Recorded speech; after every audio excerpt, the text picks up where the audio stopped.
రాష్ట్ర ప్రభుత్వం పెద్ద ఎత్తున తల్లిదండ్రులు, ఉపాధ్యాయుల ఆత్మీయ సమావేశాన్ని నిర్వహించి విద్యార్థుల్లో దాగి ఉన్న ప్రతిభను వెలికితీసి భావి భారత పౌరులుగా తీర్చిదిద్దేందుకు కృషి చేస్తున్నట్లు రాష్ట్ర రవాణా మంత్రి మండిపల్లి రాంప్రసాద్ రెడ్డి పేర్కొన్నారు. రాయచోటి నియోజకవర్గంలోని కె రామాపురం జిల్లా పరిషత్ ఉన్నత పాఠశాల ఆవరణలో తల్లిదండ్రులు, ఉపాధ్యాయుల ఆత్మీయ సమావేశంలోనూ మంత్రి ముఖ్య అతిథిగా పాల్గొని జిల్లా కలెక్టర్ శ్రీధర్ చామకూరితో కలిసి జ్యోతి ప్రజ్వలన చేసి చిన్నారుల ప్రార్థనా గీతంతో కార్యక్రమాన్ని ప్రారంభించారు. కె రామాపురం జిల్లా పరిషత్ ఉన్నత పాఠశాల విద్యార్థినులు మంత్రి మండిపల్లి రాంప్రసాద్ రెడ్డికి గజమాల వేసి కోలాటంతో స్వాగతం పలికారు.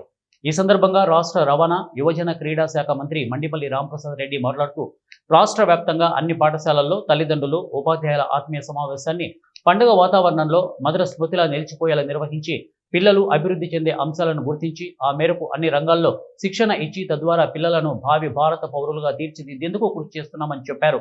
రాష్ట్ర ముఖ్యమంత్రి నారా చంద్రబాబు నాయుడు, హెచ్ఆర్డి మంత్రి నారా లోకేష్ ఆధ్వర్యంలో గత ఏడాది కాలంలో విద్యా వ్యవస్థలో ఉన్న లోపాలను ప్రక్షాళన చేయడంతో పాటు అనేక మార్పులు తీసుకొచ్చి ప్రైవేటు స్కూళ్లకు ధీటుగా ప్రభుత్వ పాఠశాలలను తీర్చిదిద్ది పిల్లల ఉజ్వల భవిష్యత్తుకు బంగారు బాటలు వేస్తున్నట్లు మంత్రి తెలిపారు.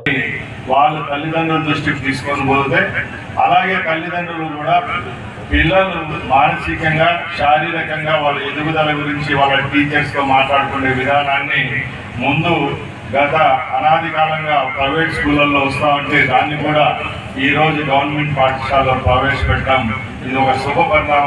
సినిమా ఇది నిజ జీవితంలో పిల్లలు మన బిడ్డలే రేపు మన భవిష్యత్తు కాబట్టి తప్పకుండా భవిష్యత్తులో వాళ్ళు బాగుపడాలనుకుంటే ఏ విధమైన కార్యక్రమాలు చేపట్టాలో ఇలాంటి మీటింగ్స్ అటెండ్ అయితే తప్పకుండా వాళ్ళ జీవితాలపై కూడా మార్పు వస్తుంది. కాబట్టి ఇలాంటి కార్యక్రమాలు రేపు రాబోయే కాలంలో కూడా ప్రభుత్వాలు ఏర్పాటు చేసినప్పుడు మీ యొక్క సహాయ సహకారాలు ఉంటే ఎలాగా సక్సెస్ అవుతుందో ఈరోజు ఇక్కడ చూస్తున్నాం.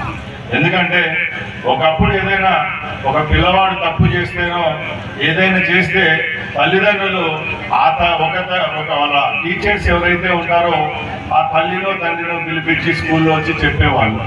ఈరోజు దానికి చెక్ పెడుతూ ఒకేసారి ఒకే దగ్గర పేరెంట్స్ అందరూ కూర్చోబెట్టుకుంటే వాళ్ళు కూడా ఒక డిస్కషన్ స్టార్ట్ అవుతుంది.